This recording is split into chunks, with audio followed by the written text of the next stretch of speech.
Apenas 20 minutos nos separan de las 11 de la mañana en todo el país. Recordá que todo lo que escuchás y ves aquí en el programa lo encontrás en cualquier momento en el diario NSO, en el periódico SIC y en 365.com y por supuesto en YouTube a través de la web de radioexa.com.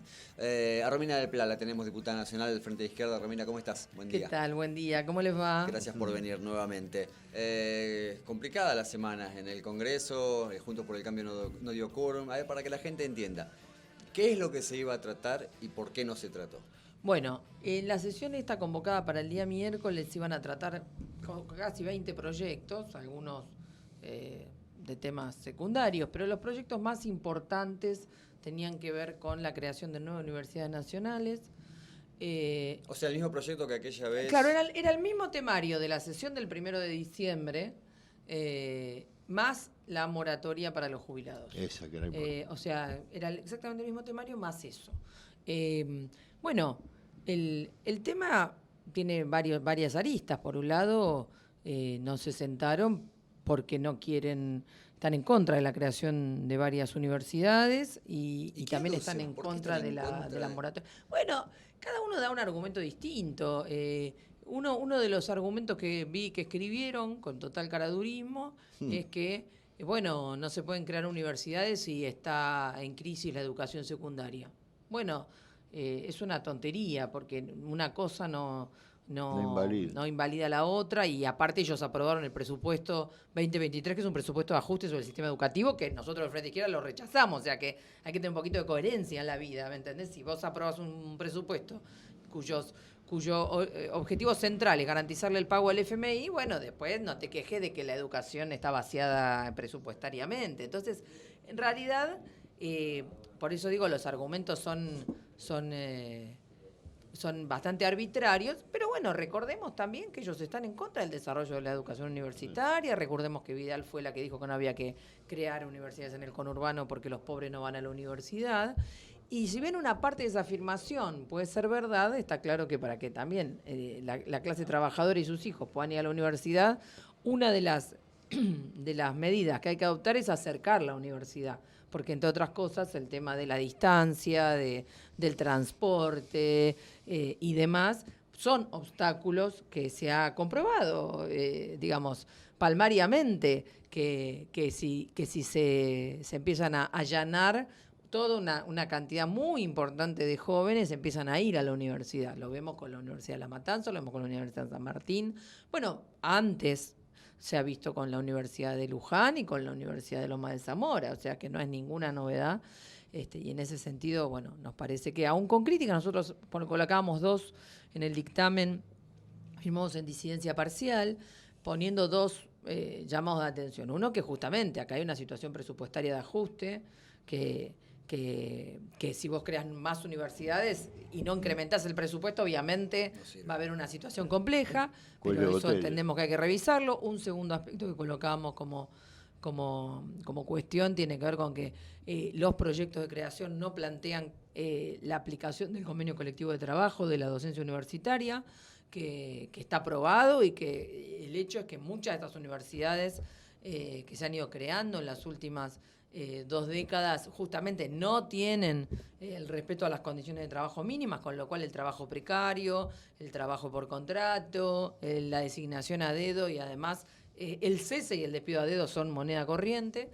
Y un tercer aspecto que colocamos fuerte, le llamamos la atención de que se siguen funcionando toda la educación superior bajo la ley de educación superior del menemismo, que es una ley que claramente es privatista, es una ley que altera, digamos, el espíritu del objetivo de las universidades y entendemos que hay que anularla y hay que bueno, discutir una nueva ley para la educación superior.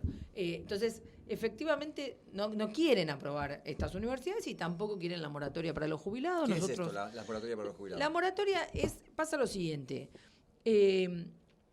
Cada vez menos adultos mayores, menos personas que llegan a la edad jubilatoria tienen las condiciones para poder hacerlo. Por ejemplo, tienen los aportes. ¿Por qué? Bueno, porque tenemos décadas y décadas de gobiernos que han permitido el trabajo no registrado, el trabajo en negro, o que han permitido distintas formas de fraude laboral, monotributo, ocultando trabajo en relación de dependencia y demás, entonces por lo tanto no aparecen esos aportes, aunque la gente trabajó, y a la vez también hemos tenido gobiernos que no han garantizado que haya trabajo, con lo cual tenemos esta situación de millones de desocupados como una característica permanente desde los 90 a esta parte. Bueno, no se ha modificado como situación, entonces no es responsabilidad de la gente. Entonces la moratoria que se ha planteado por parte del oficialismo presenta que se pueden comprar, podríamos decir, la persona puede pagar en cuotas hasta 10 años de aportes para poder acceder a la jubilación. Eso que no aparece en el sistema, la persona lo paga. Podría poder pagarlo. Entonces, esto, en términos concretos, hay 800.000 personas que al no haberse aprobado esto no van a poder jubilarse, porque había una moratoria anterior que vence. Se estaba justamente intentando hacer esta prórroga para que en la nueva tanda que llega a la edad, que son 800.000 personas, puedan jubilarse. Bueno, al no haberse aprobado, esta gente no se va a poder jubilar, salvo que se emita un decreto. Nosotros también tenemos críticas, ojo, nosotros presentamos nuestro propio proyecto, mucho más abarcativo, de jubilación universal, planteando una campaña fuerte de blanqueo laboral, un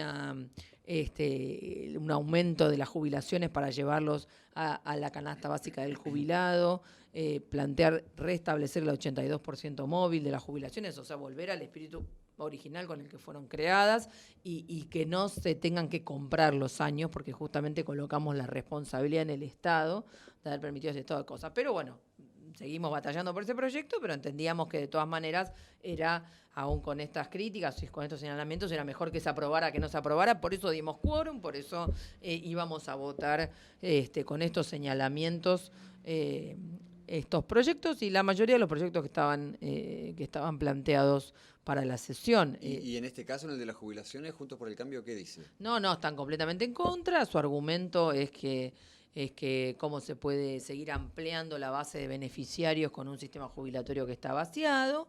Entonces ellos no se hacen cargo ni de la privatización de las jubilaciones, ni de que sistemáticamente se votan reducciones de aportes patronales para el sistema previsional, ni tampoco de este festival de trabajo en negro que ellos también protegen y habilitan, ¿no? Entonces, bueno, hay un claro desprecio. Ellos dicen, hay un mecanismo que es la PUAM. La PUAM es una prestación para el adulto mayor, creado bajo el gobierno de Macri, que le permite acceder a aquellos que llegan a los 65 años sin ningún tipo de prestación al 80% de la jubilación mínima, que ya sabemos que es de indigencia. Pero la PUAM justamente presenta el acceso a una prestación que es de indigencia.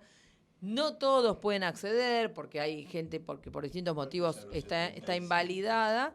Y el otro tema es que te aumenta, digamos, la edad para poder acceder a la prestación, que es enorme. Entonces no es lo mismo una cosa que la otra. Entonces, bueno, yo creo que hay una crisis que no se puede mirar la sesión solamente o la sesión anterior, sino que hay una crisis política de magnitud que sigue dando saltos.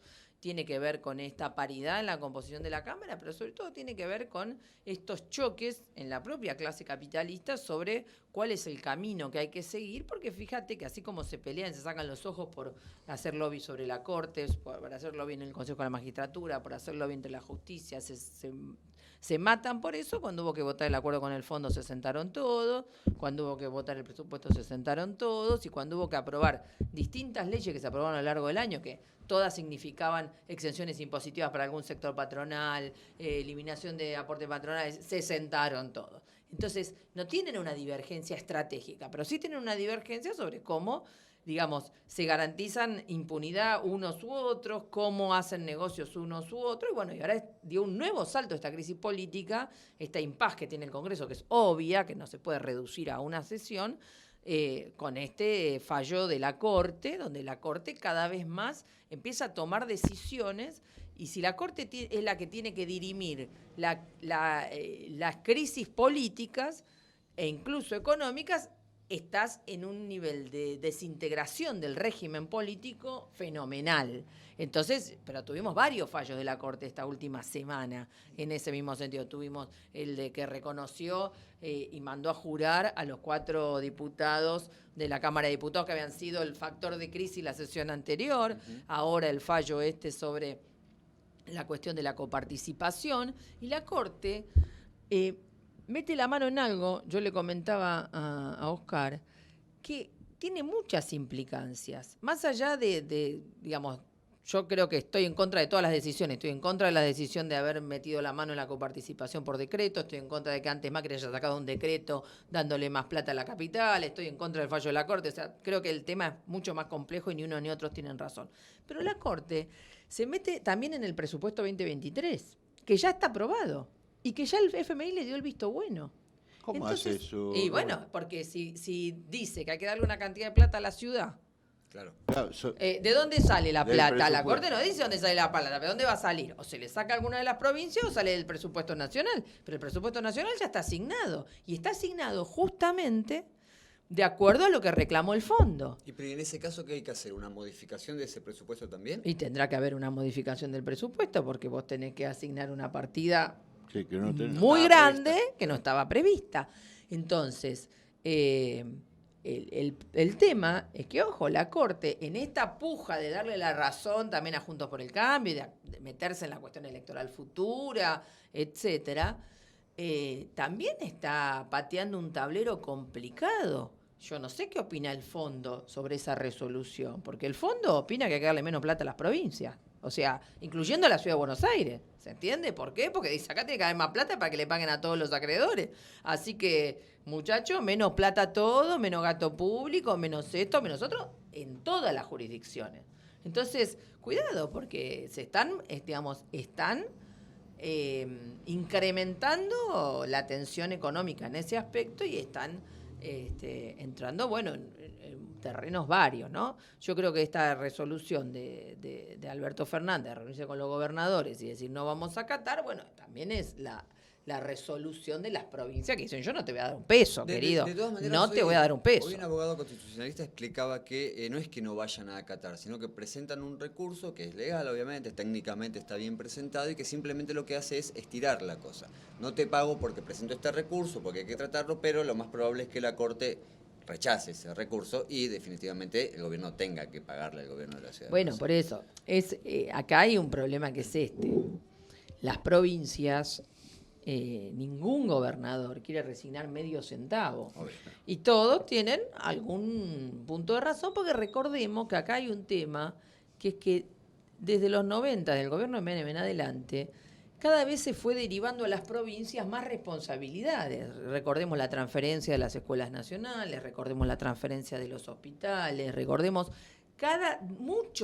muchas áreas de funcionamiento estatal que estaban en manos del presupuesto nacional fueron a parar a las provincias, pero no con transferencia, porque la mayor parte del dinero de transferencia después se convirtió en nada, eso pasó claramente con las escuelas, digamos, aumentando la presión sobre la situación de las provincias, con lo cual, bueno, ha habido, digamos, y hay un nivel de endeudamiento de las provincias, un nivel de endeudamiento del Estado Nacional fenomenal, y bueno, hay una puja que es la frase corta, recursos escasos, porque ¿qué pasa? Acá el grueso de los recursos del país se los llevan los acreedores internacionales y se los llevan las patronales. Este último mes se fugaron 7.000 millones de dólares. 7.000 millones de dólares.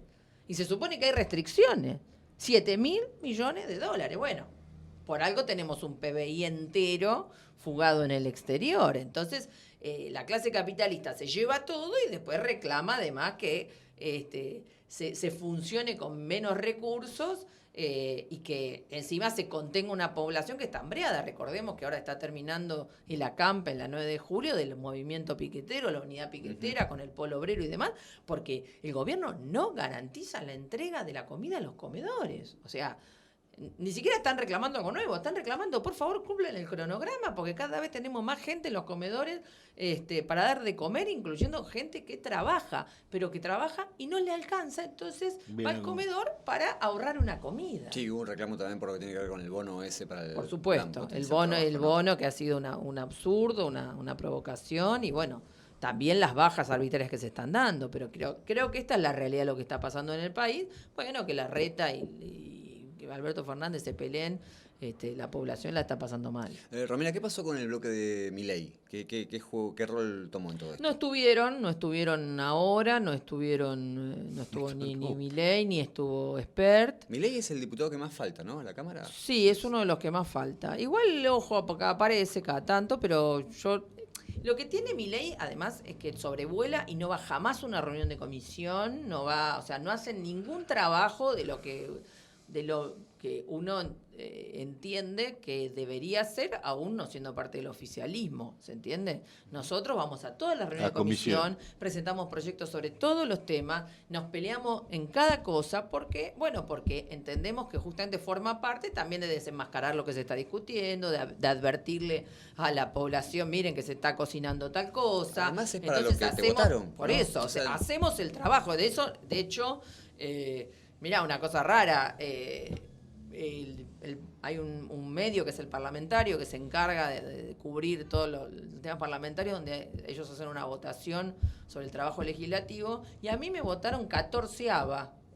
Increíble, porque votan otros legisladores, votan asesores de otras fuerzas y votan periodistas especializados. Bueno, ¿por qué nos votaron siendo que somos no de una fuerza mayoritaria, sino que en general nuestros proyectos no le gustan a ninguno de todos ellos? Pero bueno, porque reconocen que hay un trabajo, que nosotros vamos a todo, ¿se entiende? A la comisión en la que estamos, en la que no estamos, intervenimos, nos preocupamos, o sea, tenemos posición, no estamos de casualidad.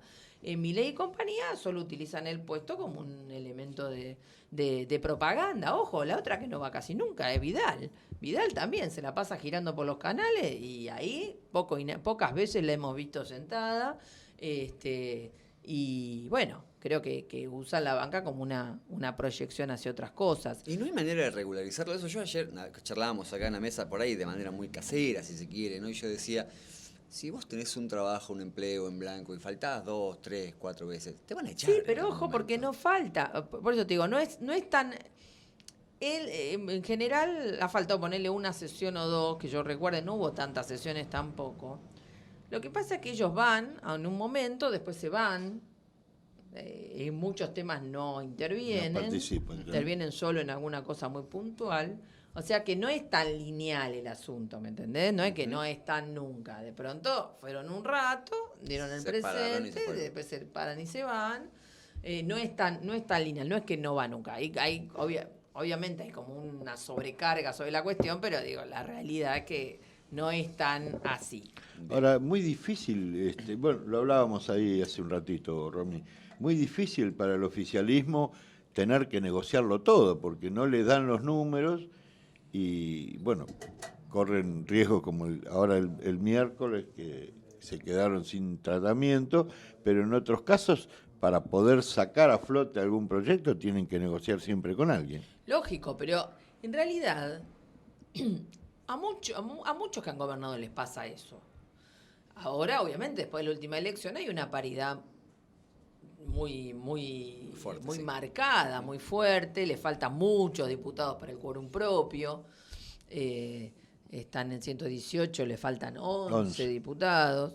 Y el problema también es que es un oficialismo que está acostumbrado a andar a la atropellada. No tiene una característica clara de negociación. Entonces, si bien negocian, también negocian de una manera que en general consigue que los demás le digan buenas tardes, mucho gusto, no queremos saber nada. Incluso gente que está dentro de la misma rosca, pero en la manera en la que colocan los temas, y yo creo que hay un error fuerte en el oficialismo en cómo perciben su fuerza.